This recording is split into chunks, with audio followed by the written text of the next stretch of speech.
एका बाजूला अवकाळी पावसानं शेतकऱ्यांच्या डोळ्यातलं पीक पाण्यात जात आहे, तर दुसऱ्या बाजूला पाण्याच्या एका थेंबासाठी महिलांना मैलोन मैल भटकावं लागतंय। राज्यामध्ये सध्या निसर्गाचा विचित्र विरोधाभास बघायला मिळतोय। कुठं आभाळ फाटल्यासारखा पाऊस, तर कुठं कोरड्या जमिनीवर तहानलेली माणसं। गोंदियापासून हिंगोलीपर्यंत, रायगडपासून धाराशिवपर्यंत संकटं वेगवेगळी असली तरी वेदना मात्र सारखीच आहे। बघूया हा विशेष रिपोर्ट।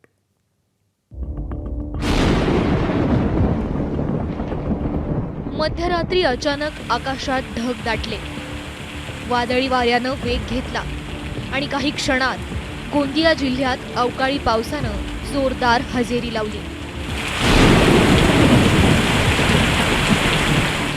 रब्बी हंगामातील धान कापणी अंतिम टप्प्यात असतानाच आलेल्या या पावसामुळे शेतकऱ्यांच्या काळजाचा ठोका चुकलाय।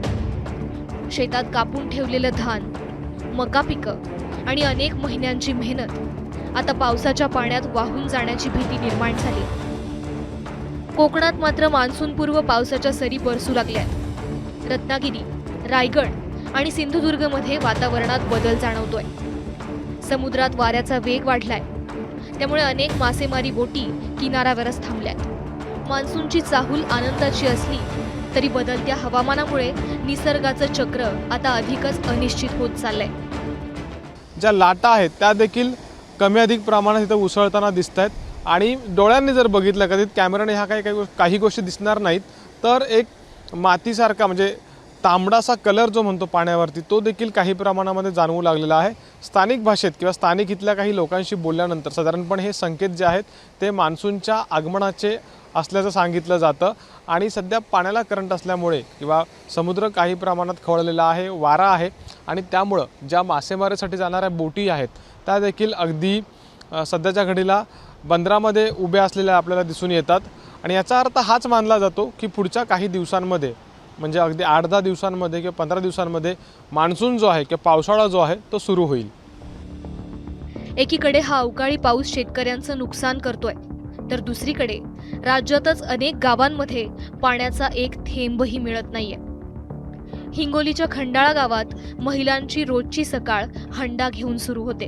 गावाजवळचा तलाव कोरडा पडलाय, विहिरींनी तळ गाठलाय, नळांना पाणी नाहीये आणि घरात तहानलेली माणसं आहे। पाण्यासाठी आता गावकऱ्यांची अक्षरशः वणवण सुरू आहे। ते 1-2 दिवसालाच आता पाणी खूप लांबून आणायचं सर आणि त्यांनी आंघोळ घालायचे आणि मग ते आंघोळीचं उरलेलंच पाणी असं त्याने साफसफाई करायची, घर वगैरे पुसायचं, त्याने त्याच पाण्याचा वापर करायचा। बरं, किती दिवसातून गावात? जानेवारी महिन्यापासून सर पाणी नाही। मागे एक दिवस मंडळ अधिकारी आल्या होत्या, ठराव नेला त्यांनी 2 महिने झाले, तेव्हापासून त्या ठरावाची काही अंमलबजावणी झालेली नाही। मी एक दिवस भेटलो होतो मंडळ अधिकाऱ्याला, त्यांनी सांगितलं की वरच्या अधिकाऱ्याकडे आहे, आमच्याकडे काही नाही। पाणी पिण्यासाठी किती मिळतंय, वापरायचं कसं? पाणी पिण्याचा तसा काही आकारच नाही, थोडं थोडं आणतो कोणत्या तरी विहिरीहून लांबून।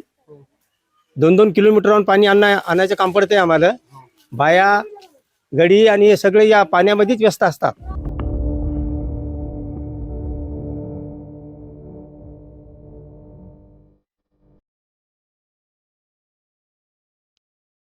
रायगडच्या अलिबाग तालुक्यातही परिस्थिती काही वेगळी नाहीये। उमटे धरणाची पाणी पातळी तळाला गेली आहे। अलिबाग तालुक्यातील उमटे धरणातला पाणीसाठा कमी झाल्यामुळं येथील या धरणावर अवलंबून असणाऱ्या 47 गावं आणि 33 आदिवासी वाड्यांना सध्या भीषण पाणी टंचाईला सामोरं जावं लागतोय। गेली अनेक वर्ष या धरणातला गाल उपसा न झाल्यामुळं येथील पाणी जो साठा आहे तो कमी प्रमाणात या ठिकाणी शिल्लक राहतो आणि त्यामुळे येथील गावकऱ्यांना ऐन उन्हाळ्यामध्ये पाणी विकत घेण्याची वेळ येते। आत्ताच्या घडीला आपण बघितलं तर या धरणातनं 8 दिवसानंतर या गावकऱ्यांना आहे तो पाणी पुरवठा केला जातो, मात्र मुबलक पाणी मिळत नसल्यामुळं गावकरी आता टँकरमधनं पाणी विकत घेत आहेत। 47 गावं आणि 33 आदिवासी वाड्यांचा पाणी प्रश्न गंभीर बनलाय।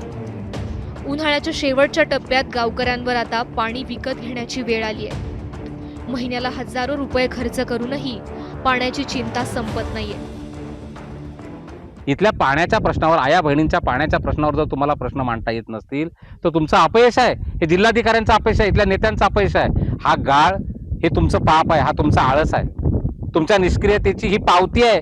गाळ महिला लोक सकाळच्या शिव्या देतात.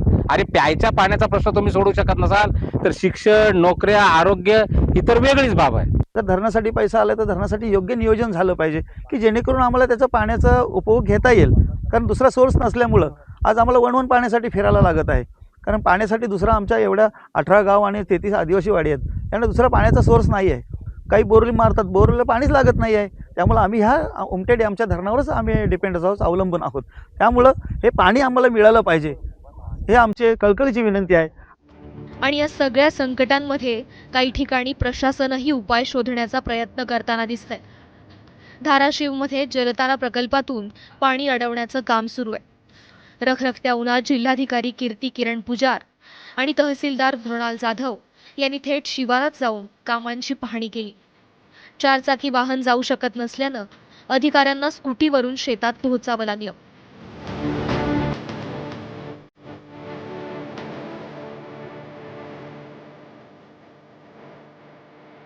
एका बाजूला अवकाळी पावसानं उद्ध्वस्त होणारी शेती, तर दुसऱ्या बाजूला तहान भागवण्यासाठी सुरू असलेली वणवण. निसर्गाचा हा विरोधाभास आता राज्यातील सामान्य माणसाच्या जगण्यालाच आव्हान देतोय. त्यामुळे दीर्घकालीन नियोजनाची गरज अधिक तीव्रतेनं जाणवू लागली. ब्युरो रिपोर्ट, ABP माझा.